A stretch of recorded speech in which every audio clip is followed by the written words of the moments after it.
Alhamdulillahi Rabbil Alamin. Wassalatu wassalamu ala ashrafil anbiya'i wal mursalin wa ala alihi wa sahbihi ajma'in. Qala rabbi shrah li sadri wa yassir li amri wahlul 'uqdatan min lisani yafqahu qawli. Subhanaka la ilma lana illa ma 'allamtana innaka antal alimul hakim. Rabbi zidna ilma warzuqna fahma. Wala hawla wala quwwata illa billahil aliyil azim. Wala hawla wala quwwata illa billahil aliyil azim. Wala hawla wala quwwata illa billahil aliyil azim. Rabbana iftah bainana wa baina qaumina bil haqq wa anta khairul fatihin. Amma ba'. Yang dihormati Tuan Imam,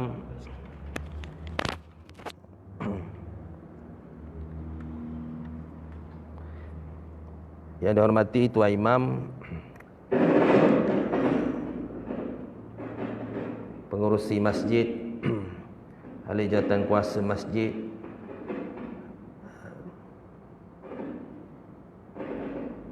pegawai-pegawai,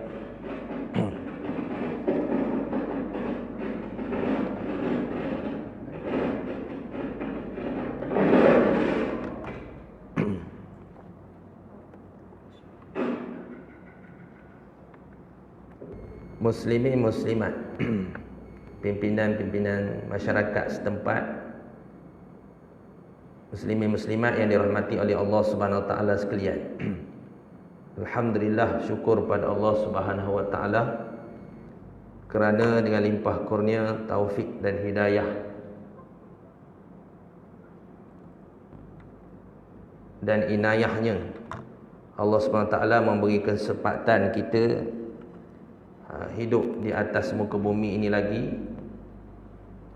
melakukan persediaan sebelum kita bertemu dengan Allah Subhanahu wa taala,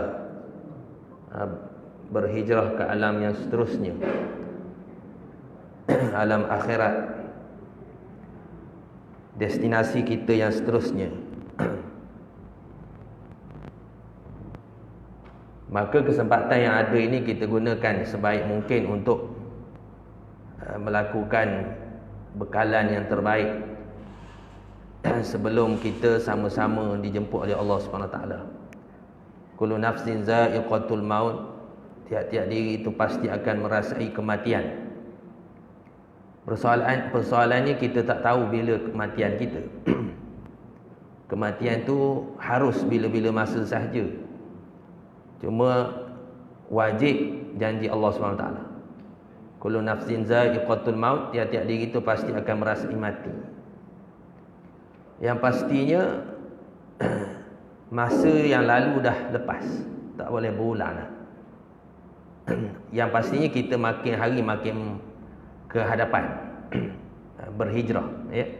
Makin hari makin ke hadapan, berubah. Itulah disebut makhluk tu sifatnya baharu,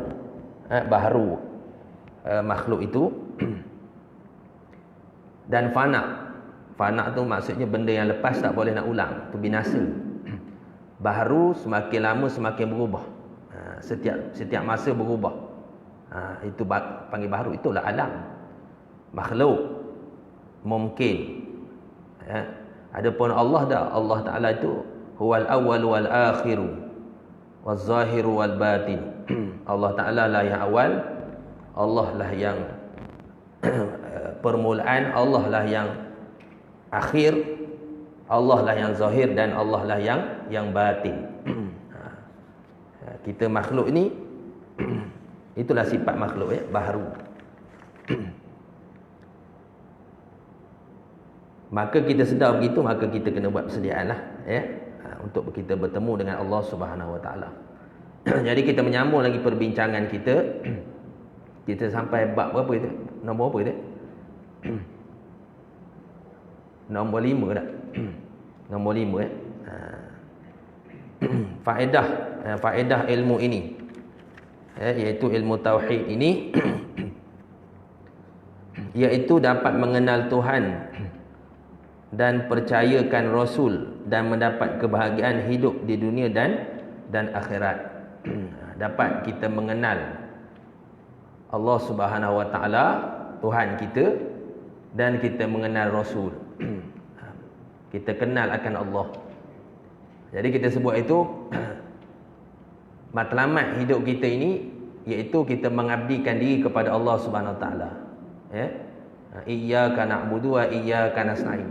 Akan dikaulah kami menyembah dan akan dikaulah kami memohon pertolongan. Maka nak mendapat pertolongan itu mestilah kita menyembah dahulu. Dia tidak jadi iyyaka nasta'in wa iyyaka na'budun. Akan dikaulah kami mohon pertolongan dan akan dikaulah kami menyembah, mengabdikan diri. Tak? Dia mesti yang pertama sekali menyembah. Ta'abbud kepada Allah Subhanahu Wa Taala, mengesakan Allah Subhanahu Wa Taala. Barulah datang pertolongan, mohon pertolongan. Jadi kita pun tak kenal siapa yang kita sembah. Tak kenal kita siapa kita ibadatkan. Ya? Maka macam mana ibadat kita? Sembahyang kita, puasa kita, zakat kita, haji kita, kalau tujuan matlamat kita tu ke arah mana kita nak halakan? Ya, ke arah mana kita nak halakan penyembahan kita, pengabdian kita itu? Jadi terlebih dahulu, sebab tu ulama menyebut awwaluddin ma'rifatullah. Awal-awal agama itu mengenal akan Allah Subhanahu Wa Taala. Kita kena kenal Allah. Kan?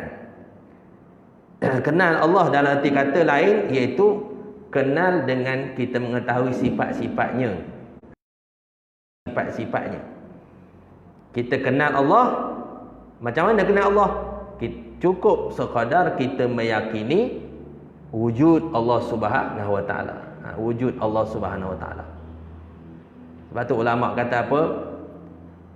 Man arafa nafsahu faqad arafa rabbah. Barang siapa yang kenal dirinya, maka dia kenal Allah. Cuma orang ada setengah orang dah bincang ayat itu macam tinggi sangat gayanya. Siapa yang kenal dirinya, maka dia kenal Allah. Tak payah mana tuan-tuan. Kita ni diri. Alam pun diri. Bumi pun diri. Langit pun diri. Bukit bukau pun diri. Binatang-binatang, gunung ganang, bukit bukau, sungai, hutan belantara, lautan, semua itu dia panggil diri. Siapa yang kenal diri, maka dia kenal lah penciptanya. Kita melihat alam, langit, bukit bukau, gunung ganang ni takkan jadi sendiri, melainkan ada yang membuatnya. Kan? Kita naik kereta Proton, walaupun dekat mana, dia tahu tak kilang mana, tak tahu, tapi kita yakin bahawasanya ada kilang dia, mesti ada kilang. Dia takkan jadi sendiri, mesti ada kilang dia. Ya? Kursi ni kita yakin mesti ada tukang buat dia, walaupun kita tak tahu siapa buatnya, tapi pasti ada yang membuat kursi tu. Begitulah alam ini. Alam tu dia panggil diri, ataupun dia panggil ayat, ataupun dia panggil alamat, dalil. Dalil adanya yang menciptakannya, iaitu Allah Subhanahu Wa Taala. Itulah maksud man arafa nafsahu faqad arafa rabbahu. Barang siapa yang kenal dirinya, maka dia kenal Allah. Tak payah mana kita kenal diri kita, dijadikan. Tapi kecuali kita tak rasa kita dijadikan, memang tak kenal Allah. Kita rasa kita ni jadi sendiri, tak boleh. Mestilah kita ni dijadikan oleh Allah. Allah itu khalik, kita ni makhluk. Kan? Kita ni makhluk, Allah itu khalik, pencipta. Jadi faedah ilmu ni kita boleh mengenal Allah. Barulah datang semua sekali. Sebab asal agama pada Allah. Firman Allah, kalam Allah, kenyataan Allah SWT tentang agama tu, iaitu daripada Quran tu sendiri baru jadi agama. Kalam Allah, asal pada penyataan Allah, kalam, kemudian dibawa oleh malaikat daripada Lauh Mahfuz, dibawa ke Baitul Izzah, langit dunia. Kemudian daripada langit dunia kan kepada Nabi kita Muhammad sallallahu alaihi wasallam beransur-ansur selama 23 tahun. Kalau wahyu tu turun kepada Nabi, maka agama pun tak sampai pada kita. Manusia pun hidup macam biasa je.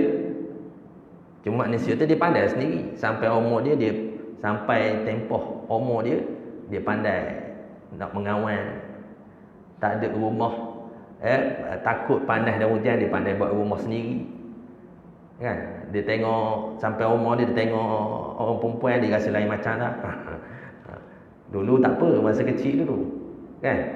Kita sama-sama kecil mandi sungai. Dulu zaman tu mandi sungai. Tak pakai benda tuan-tuan. Orang faham panggil boleh. Makna bulat gitu je. Tapi sekarang jangan buat macam tu.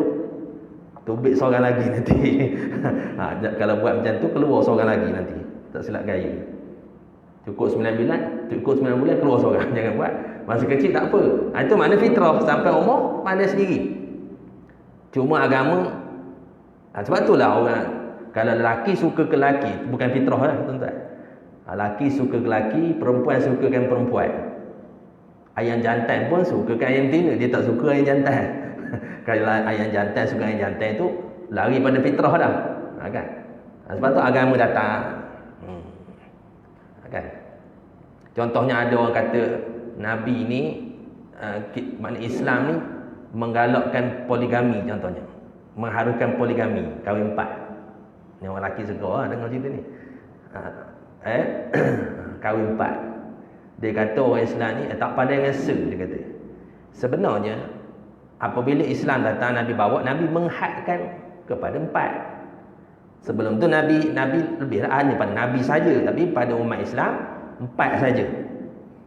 Sebelum pada tu masyarakat jahiliah lebih daripada 4. Boleh pakai 10 orang semalaman. Tu lagi teruk ni. Jadi Islam aja menghadkan kepada 4, mana membataskan. Tu Islam tak melawan fitrah. Tetapi Islam mengatur perkahwinan dan sebagainya.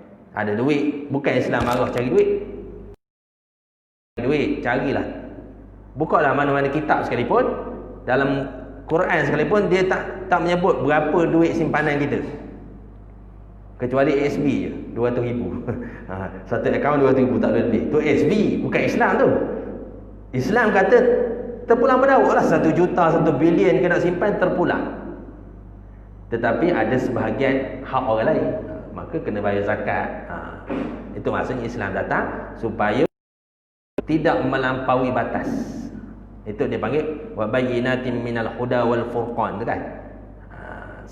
Maknanya yang membezakan di antara hak dan batil. Quran tu membezakan antara hak dan batil.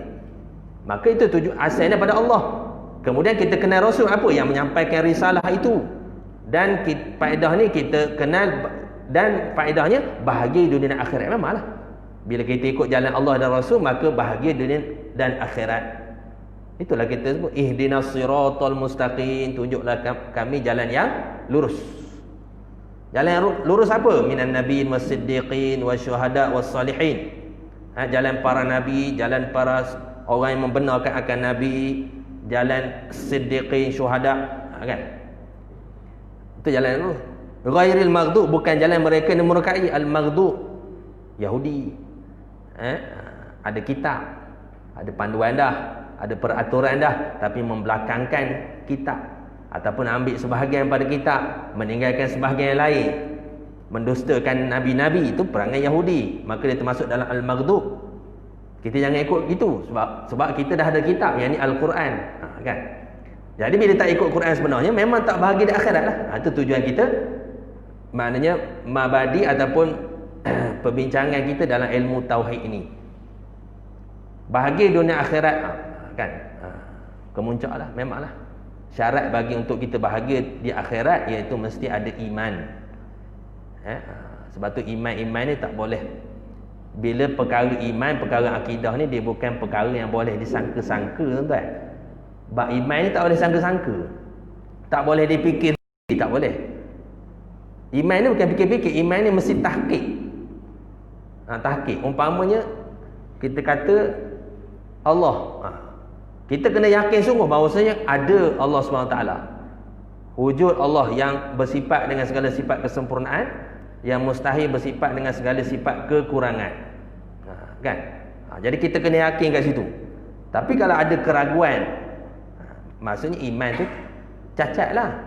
Dari sudut keimanan kita itu cacat. Maksudnya tidak yakin sungguh-sungguh. Nanti akan bincang syarat bagi keimanan, syarat bagi iman. Okey. Nombor 4 kita dah sampai nombor 5. Kemudian nisbah ilmu ini adalah ilmu yang paling utama dalam ajaran Islam. Betul lah. Memanglah. Tempat mau perbincangan kita pun mengenai Allah Subhanahu Wa Taala. Mengenai zat Allah Subhanahu Wa Taala, mengenai sifat-sifat Allah. Tak ada yang lebih utama melainkan tentang kesempurnaan Allah Subhanahu Wa Taala. Menjadi tempat penyembahan kita. Dan ilmu ni dipanggil ilmu usuluddin. Kita dah bincang sebut itu. Ilmu usuluddin. Asal-asal agama itu daripada apa? Mentauhidkan Allah Subhanahu Wa Taala. Sebab tu dalam hadis Nabi SAW menyebut, Inna Allah Ta'ala lam yafrik syai'an afdalu minat tawhidi was salati walau kana syai'un afdalu minhu la aftaradahu ala malaikatihi minhum raqi'un wa minhum sajidun. Artinya sebenarnya Tuhan tidak memfardukan sesuatu yang terlebih afdal daripada mengesakan Tuhan. Dan jika ada sesuatu yang itu terlebih afdal daripada mengesakan Tuhan itu, nescaya tetaplah telah difardukan ke atas malaikat. Maknanya awal-awal lagi Allah Ta'ala perintahkan malaikat buat ibadat macam kita juga, sembahyang, puasa, zakat, haji. Tetapi kenapa Allah cipta malaikat? Ada yang rokok selama-lamanya, ada yang kerja dia sujud selama-lamanya, ada yang bertasbih saja selama-lamanya, ada yang menanggung arash.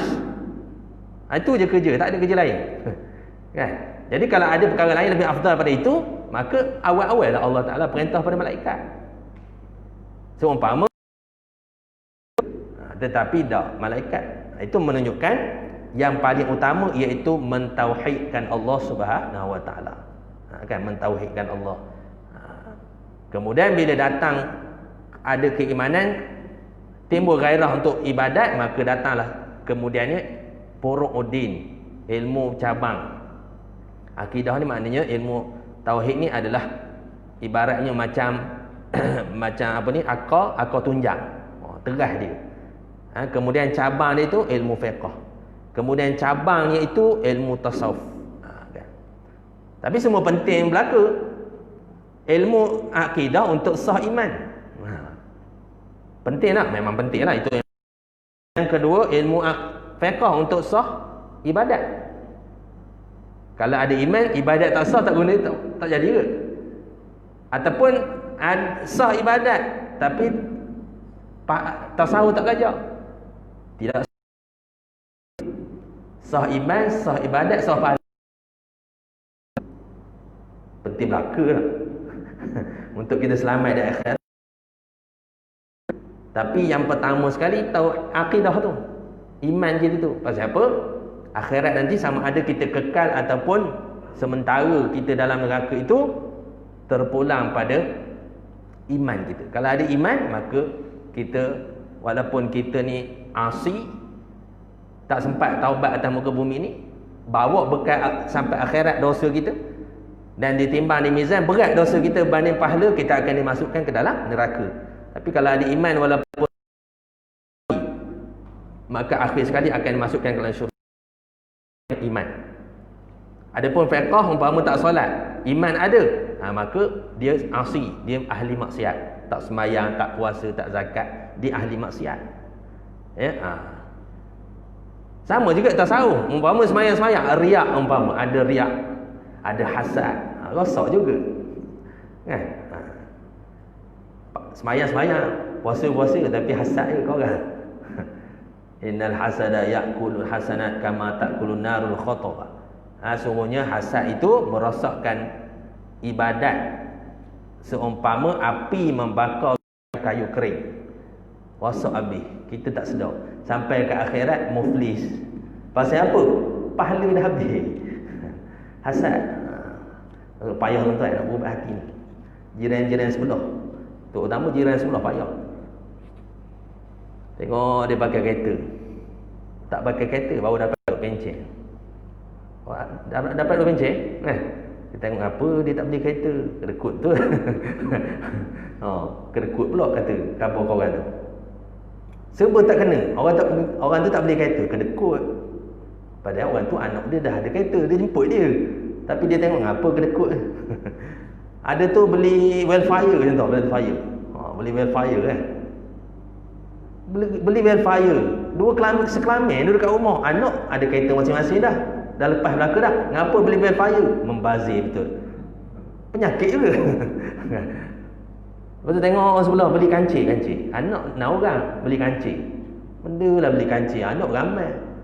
Macam tiang sardin, macam ikan sardin dalam kancing tu. Ikut dia lah duit dia. Ikut dia, terpulang dia. Dia nak beli kapal terbang, dia ikut terpulang. Yang kita masalah ni kenapa? Itu something wrong pada hati kita. Hati ni memang tu. Jadi nak baiki hati kena belajar tasawuf tuan-tuan. Tasawuf bukan benda tinggi sangat pun. Kena baiki hati, kena ikhlas, kena sifat mahmudah kan. Itu penting semua. Walhasil semua penting. Dan semua ilmu tu daripada Quran tu sendiri, akhlak. Ihsan. Ihsan ya. Cuma bila sebut tentang iman ni dia rukun. Cuma bila sebut tentang fiqh ni pun, Islam ni pun dia rukun juga, rukun Islam. Bila sebut tentang ihsan tasawuf ni dia martabat. Dia beza. Martabatnya yang pertama muraqabah, yang kedua musyahadah. Anta abdullah ka'annaka tarahu fa illam takun tarahu fa innahu yara. Yang pertama tu cuma terbalik. Bukan muraqabah, musyahadah pertama, iaitu kamu seolah-olah melihat Allah. Kemudian muraqabah, kalau tak boleh hendaklah kamu yakin bahawa Allah sentiasa melihat kamu. Itu maknanya tasawuf, ihsan. Walhasil semua penting, tapi yang paling utama, ilmu yang paling utama dalam Islam iaitu tauhid kepada Allah Subhanahu wa taala. Begitu. Bawah tu ada nota sikit berkenaan dengan zat alam tu, kita dah bincang lagi tu Okey. Seterusnya penyusunnya iaitu Imam Abu Mansur Al-Maturidi. Nama sebenarnya Abu Mansur Muhammad bin Mahmud Al-Maturidi. Lahir sekitar tahun 238 Hijrah bersamaan dengan 852 Masihi. Wafat pada tahun 333 Hijrah bersamaan dengan 944 Masihi. Ini kurun berapa? Kurun ketiga Hijrah. Maknanya kurun ketiga Hijrah. Kemudian Imam Abu Hasan Asy'ari, nama sebenarnya Abu Hasan bin Ali bin Ismail bin Ishaq bin Salim bin Ismail bin Abdullah. Panjang tentang apa? Sampai Toki. Sampai Tok je rasanya. Atas benda tu tak ingat lah. Orang Arab ni dia suka buat silsilah. Maknanya keturunan Ismail bin Abdullah bin Musa bin Bilal bin Abi Burdah. Abi Burdah bin Abi Musa Asy'ari radhiyallahu anhu. Lahir pada tahun 260 Hijrah bersamaan dengan 874 Masihi. Wafat pada tahun 324 Hijrah bersamaan dengan 935 Masihi. 55 tahun selepas Imam Syafi'i wafat dan 4 tahun selepas Imam Bukhari. Jadi penyusun tuan-tuan, Imam Abu Hasan Asy'ari ni bukanlah pengasas akidah, kena faham tuan. Imam Abu Hasan Asy'ari ni penyusun ilmu akidah. Pengasas ilmu akidah siapa? Siapa pengasas ilmu akidah? Nabi Adam AS. Itu yang mula sekali pengasas. Kemudian lepas Nabi dilanjutkan oleh Nabi kita Muhammad sallallahu alaihi wasallam. Itu yang mula-mula. Yang pengasas akidah. Ada juga yang nakal, dia kata, yalah Imam Abu Hasan Asy'ari ni pengasas sifat 20 Jadi ada juga nakal. Ini ustaz tu yang tanya. Dia kata, Nabi ni dia belajar tak sifat 20? Nabi dulu belajar tak sifat 20? Kita nak jawab dia. Jawapannya Nabi lah ahli sifat 20 itu. Okey, yang pertama Nabi Adam AS. Nabi Adam ni dia beriman tak Allah ada. Takkan tak beriman? Nabi Adam mesti dah ada beriman. dia beriman Allah ada. Kemudian nabi-nabi sampai Nabi kita Muhammad. Nabi kita Muhammad beriman Allah SWT ada. Yakin. Kan? Yakin Allah Ta'ala. Dia lagi pula. Nabi kita Muhammad di Mi'raj. Di Mi'rajkan oleh Allah. Lagilah pula yakinnya. Kita ni tak boleh angkat seumpama Nabi. Kemudian pun beriman Allah ada. Kemudian lepas para sahabat tabi'in beriman Allah ada. Sampailah zaman Imam Abu Hasan Asy'ari, dia tulis sifat Allah yang pertama wujud, ada. Jadi dia bukan pengasas, dia adalah penyusun. Samalah Imam Syafi'i, dia penyusun ilmu fiqh. Imam Syafi'i penyusun ilmu fiqh. Imam Ghazali penyusun ilmu tasawuf. Syekh Junaid Al-Baghdadi, itulah antaranya. Tak apalah tu. Okey. Kemudian hukumnya. Hukum kita belajar ni fardu ain bagi fardu ain, iaitu semua sekali. Fardu ain bagi tiap-tiap mukallaf. Maksudnya apa maksud mukallaf? Mukallaf ni lelaki dan perempuan yang sampai umur. Itu maksud mukallaf. Yang sampai umur sampai umur, kalau lelaki umur seawal-awal, kalau tahun lah, balik kan, paling lambat 15 tahun, akil ataupun yang berakal, ada akal, sampai seru, cukup sifat, itu antaranya syarat bagi dipanggil mukallaf. Mukallaf ni orang yang diberati hukum tu.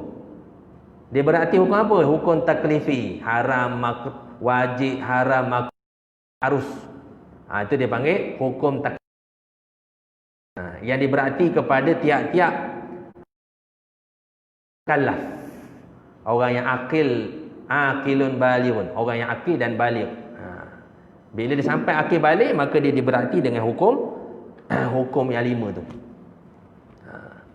Kalau dalam isu ni anak orang kafir, macam mana anak orang kafir? Mati kafir, macam mana? Di Islam tu dia kafir. Dia anak orang kafir, tapi dia belum balik, dia mati. Lepas tu tanah cara orang kafir. Mestilah ayah dia takkan nak tanah cara orang Islam. Dia orang bukan Islam. Jadi macam mana? Adakah dia hukum dia Islam ke kafir?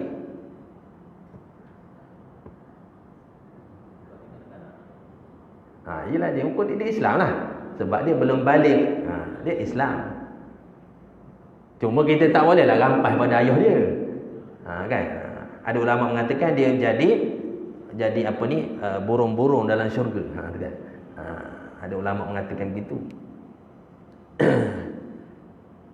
Jadi kalau atas tangan kita, wajib kita kebumikan cara, kita wajib kebumikan cara Islam. Contohnya ayah dia, mak ayah dia tak ada, dia orang bukan Islam, dia Cina, dalam penjagaan kita, maka dia mati di bawah penjagaan kita, wajib kita tanam cara orang Islam. Dia Islam. Kan? Itu. Sama juga orang yang suami isteri. Suami isteri seorang murtad, maka gugur perkahwinan. Murtad seorang maknanya dia dah tak ada, terpasah dengan, terbatal perkahwinan dia itu. Gitu. Jadi fardu ain, tiap-tiap mukallaf, ia ini mengetahui secara ijmali. Apa maksud fardu ain secara ijmali? Iaitu mengetahui bahawa wajib bagi Allah SWT bersifat dengan segala sifat kesempurnaan, dan mustahil bagi Allah bersifat dengan segala sifat kekurangan. Itu asas dia. Asas dia maknanya kita kena yakin Allah bersifat dengan segala sifat kesempurnaan. Segala sifat kesempurnaan itu milik Allah. Dan mustahil sifat kekurangan pada Allah Subhanahu Wa Taala yang mencipta sekalian alam ni. Nampak itu maknanya secara ijmali fardu ain. Dan fardu kifayah secara tafsili, fardu kifayah secara tafsili maksudnya satu persatu. Secara detail. Ataupun dua cara. Yang pertama iaitu secara ijmali, iaitu meyakini, beriktikad bahawa Allah Ta'ala bersifat dengan segala sifat kesempurnaan. dan mustahil bersifat dengan segala sifat kekurangan. Dan yang kedua, mengetahui secara detail satu persatu, iaitu 20 sifat yang wajib bagi Allah Subhanahu Wa Taala. Mana itu tafsili. Tapi dalil itu, kalau dalil ijmali, dia fardu ain. Kita nak kenal dua cara. Yang pertama, fardu ain secara ijmali. Yang ni kita rangkum semua sekali. Kita tak ngaji satu-satu, wujud, qidam, baqa', mukhalafah. Tapi kita yakin bahawa Allah sempurna. Mustahil kekurangan. Dalilnya apa? Alam ni sebagai dalil kesempurnaan Allah SWT. Mesti yang mencipta. Maka yang menciptakan alam yang begini hebat ni, itu lepas fardu ain. Ataupun kita belajar satu-satu, wujud, qidam, baqa', mukhalafah, ta'ala binafsih, wahdaniyah. Itu. Okey, kelebihannya iaitu semulia-mulia ilmu dan setinggi-tinggi ilmu, dan mulia maudhu'nya. Memanglah semulia-mulia ilmu dan setinggi-tinggi ilmu yang kita belajar ni. Sebab apa? Maknanya ilmu akidah tadilah. Dan mulia maudhu'nya iaitu pada Allah Subhanahu Wa Taala. Maknanya kita mengkaji tentang zat Allah, kesempurnaan Allah Subhanahu Wa Taala. Kita mengenali zat Allah Taala dengan kita mengetahui sifat-sifat yang telah Allah nyatakan di dalam Al-Quranul Karim. Gitu. Itulah antara mabadi perbincangan. Walaupun ada lagi perbahasan, kalau kita panjang tu jadi panjang lagi lah. Contohnya tadi Salasilah ataupun Imam Abu Hasan Asy'ari, Imam Abu Mansur Al-Maturidi tadi, ada cerita dia situ. Macam mana dia menyusun sifat 20 ni berlaku, maknanya fitnah dalam masyarakat Islam. Ketika itu masyarakat dunia ketika itu mengikut fahaman Mu'tazilah. Maka ketika itu selepas zaman Rasulullah elok lagi 100 tahun lepas zaman Rasulullah. Kemudian selepas pada itu, pada kurun kedua, yang fiqh ni mazhab 4, imam 4, Imam Syafi'i, Imam Malik, Imam Ahmad bin Hanbal, Imam Hanafi. Dia panggil mujaddid. Walaupun sebelum tu ada mazhab-mazhab sebelum tu, tapi yang bertulis secara silibus yang betul-betul disiplin yang betul-betul, iaitu Imam 4 itulah. Walaupun sebelum tu banyak mazhab, Sufyan Tsauri, Siti Aisyah ada. Maknanya dia orang ambil dari Imam 4 ni, dia ambil pendapat-pendapat daripada Siti Aisyah, Sufyan Tsauri, ulama-ulama dahulu, Hasan Basri kan. Ambil situ. Begitulah. Kemudian selepas daripada itu, pada kurun yang ketiga berlaku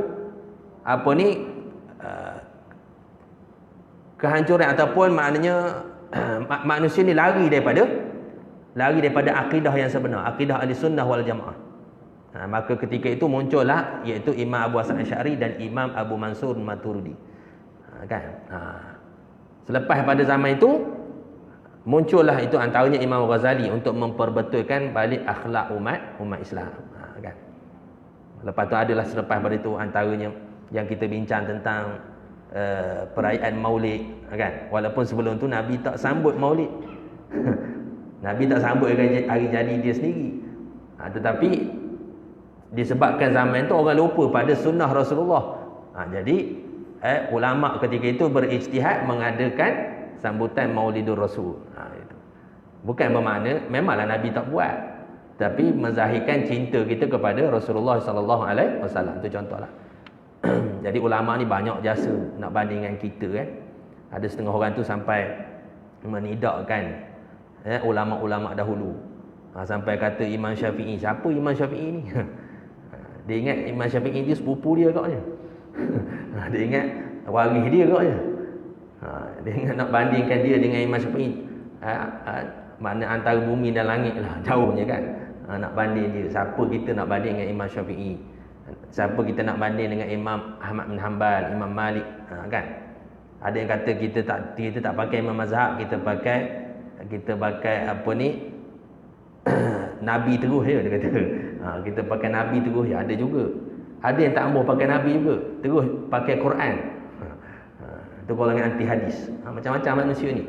Golongan anti hadis, tak nak pakai hadis, terus pakai Nabi, terus pakai Quran. Pelik ke macam mana dia belajar semayang? Macam mana dia belajar semayang? Kalau tak belajar dengan Nabi, nak belajar dengan siapa lagi? Kan? Sebab Nabi sebut apa? Sallu kama ra'aitumuni, sebagaimana kamu melihat aku semayang. Rujuk dalam apa ni? Dalam Quran memang tak ada kaedah kaifiat semayang. Melainkan sahabat melihat Nabi sallallahu alaihi wasallam solat, barulah nampak macam mana kaedah semayang. Sampailah pada kita ulama-ulama yang menyusun disiplin ilmu fiqh. Begitu. Jadi insya-Allah kita akan masuk isyak tadi ya. Jadi habislah kita perbincangan kita tentang mabadi ilmu tauhid ini. Jadi penting bagi kita kena tahu ya, kena belajar. Sebab apa? Talibul ilmi faridah ala kulli muslimin wa muslimat, atas muslimin dan muslimat, terutama sekali yang utama iaitu tentang ilmu akidah ni. Kita kena lepaskan diri kita daripada iman taklid, yakni iman ikut-ikut. Iman ni tak boleh ikut-ikut tuan-tuan. Iman ni mesti tahqiq, mesti yakin sungguh, tak boleh ikut-ikut. Sebab apa? Bimbang-bimbang yang kita ikut itu salah. Kalau orang dulu masuk Islam, contohnya satu kampung masuk Islam, ikut siapa? Ikut ketua dia, ikut ketua kampung dia contohnya. Tapi bila ketua kampung dia keluar pada Islam, dia pun keluar juga. Maksudnya dia tak yakin. Dia mesti dengan dalil. Banyak anak-anak kita sekarang ni, orang-orang muda kita yang tak belajar secara betul. Sebab apa? Ulama kata wajib belajar ilmu akidah, wajib belajar ilmu tauhid. Tujuannya apa? Untuk menyelamatkan akidah kita, untuk mengelakkan daripada tergelincir akidah kita. Gitu kan. Nanti kita akan itu dalam bab iaitu syarat bagi iman, so akan masuk pada bab syarat bagi iman. Jadi akan datang kita masuk pada pembahagian hukum, yakni hukum ni ada 3. Kau boleh tambah sikit lagi tuan. 5 minit lagi ya. Jadi pembahagian hukum ni mudahlah. Iaitu hukum dalam Islam ni terbahagi kepada 3. Yang pertama hukum akal. Tak apalah, lanjut nanti kita akan bincangkan datang lah. Cuma saya nak sentuh sikit. Yang pertama hukum syarak. Hukum syarak ni, kemudian hukum adat, kemudian hukum akal. Jadi perbincangan kita dalam ilmu akidah ni hanya dari sudut hukum akal. Kena faham dari segi hukum ada dalam bab dalil, ia hukum syarak. Tapi dari sudut akal, dari sudut kita nak memikirkan, nak berdalil dengan sifat-sifat Allah Ta'ala, kita menggunakan hukum akal. Hukum akal. Hukum akal ni maksudnya menetapkan sesuatu dengan sesuatu yang lain. Contohnya macam tadilah, kita ada kereta, kita bawa kereta tu, walaupun kita tak tahu di mana kilang, siapa tukang dia, tapi kita yakin bahawasanya kereta ni mesti ada tukang dia. Maksud dengan kereta tu, kita menetapkan ada pencipta dia. Samalah alam ni. Dengan kita melihat alam ini, kita menetapkan dengan akal kita, mestilah ada tukang, pencipta pada alam ini. Kan? Itu tugas. Okey. Bateri pun habis ya. Jadi kena berhentilah. Kena berhenti. Kan? Kemudian hukum syarak. Hukum syarak ni perbincangan lain ya. Hukum syarak ni perintah Allah kepada hamba. Yang ini Allah taklifkan kepada hamba. Hamba tu dipanggil mukallaf. Adapun hukum adat ni dia tak masuk. Hukum adat ni macam apa? Macam makan ataupun ilmu-ilmu yang berkaitan tentang sains dan teknologi, itu dipanggil hukum adat. Hukum adat. Tapi dalam perbincangan ilmu tauhid ini dia membincangkan tentang hukum akal. Nanti kita akan bincang apa bahagian hukum akal. Okay, kita berhenti setakat itu ya. Tuan-tuan ada soalan tak? Tak ada. Tak ada soalan.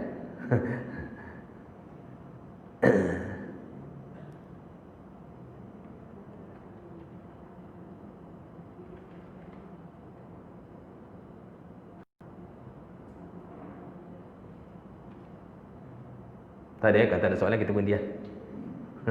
InsyaAllah mudah-mudahan Allah SWT melimpahkan taufik hidayah kepada kita, memberi ilmu yang bermanfaat kepada kita insya-Allah. Jadi kita tangguh malam ini dengan tasbih kifarah dan surah Al-Asr. Subhanakallahumma wa bihamdika asyhadu an la ilaha illa anta astaghfiruka wa atubu ilaik.